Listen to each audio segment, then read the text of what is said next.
Hello అందరికీ welcome back to Dolly dumplings. ఇవాల్టి video వచ్చేసి టమోటో ఆనియన్ కర్రీని చపాతీలోకి సరిపడేలాగా ఎలా చేసుకోవాలో ప్రాసెస్ చూసేద్దాము.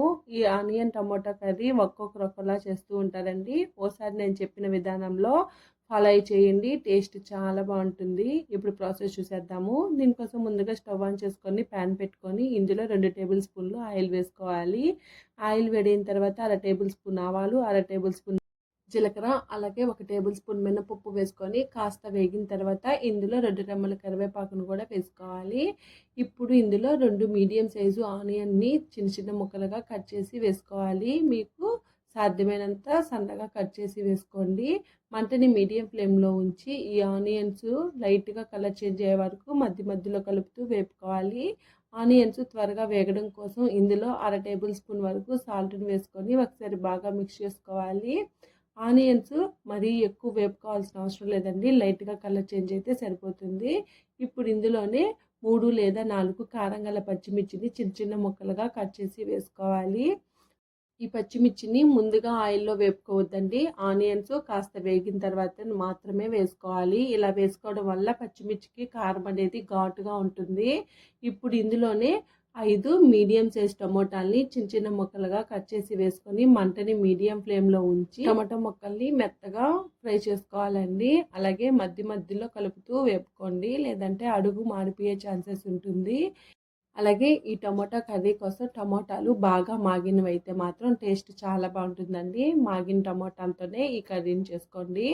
చూడండి, ఇక్కడ టమోటాలు ఒక 50% ఫ్రై అయిపోయిన తర్వాత ఇప్పుడు ఇందులో 1/2 టేబుల్ స్పూను పసుపు వేసుకొని ఒకసారి బాగా మిక్స్ చేసుకోవాలి. ఇలా కలుపుకున్న తర్వాత ఇందులో 1 టేబుల్ స్పూన్ వరకు ధనియాల పొడిని కూడా వేసుకొని ఒకసారి బాగా కలుపుకోవాలి. అలాగే ఈ కర్రీలో మనం కారం పొడిని ఏమీ వేసుకోవట్లేదండి. నేను తీసుకున్న పచ్చిమిర్చి చాలా కారంగా ఉన్నాయి, ఆ కారమే సరిపోతుంది. ఒకవేళ మీరు తీసుకున్న పచ్చిమిర్చి కారం తక్కువగా ఉంటే ఇందులో మీరు తినే స్పైసీని బట్టి కారాన్ని వేసుకోండి, నేనైతే వేయట్లేదు.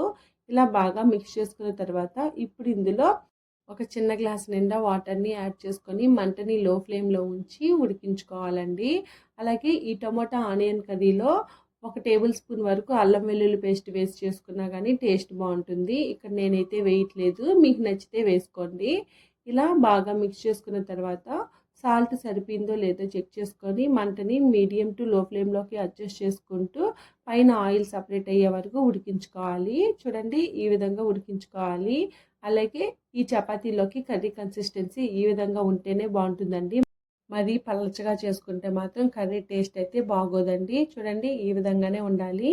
ఇప్పుడు స్టవ్ ఆఫ్ చేసేసుకొని దీన్ని సర్వింగ్ బౌల్లోకి తీసుకోవడమే. ఈ కర్రీని వేడి వేడి చపాతీల్లో తింటే టేస్ట్ అయితే చాలా బాగుంటుంది. మీరు కూడా తప్పకుండా ట్రై చేసి మీకు ఎలా కుదిరిందో కామెంట్ చేసేయండి. అలాగే మరిన్ని రెసిపీస్ కోసం మన ఛానల్ని సబ్స్క్రైబ్ చేసుకొని నోటిఫికేషన్ సింబల్ని ఆన్ చేయండి. Thank you for watching.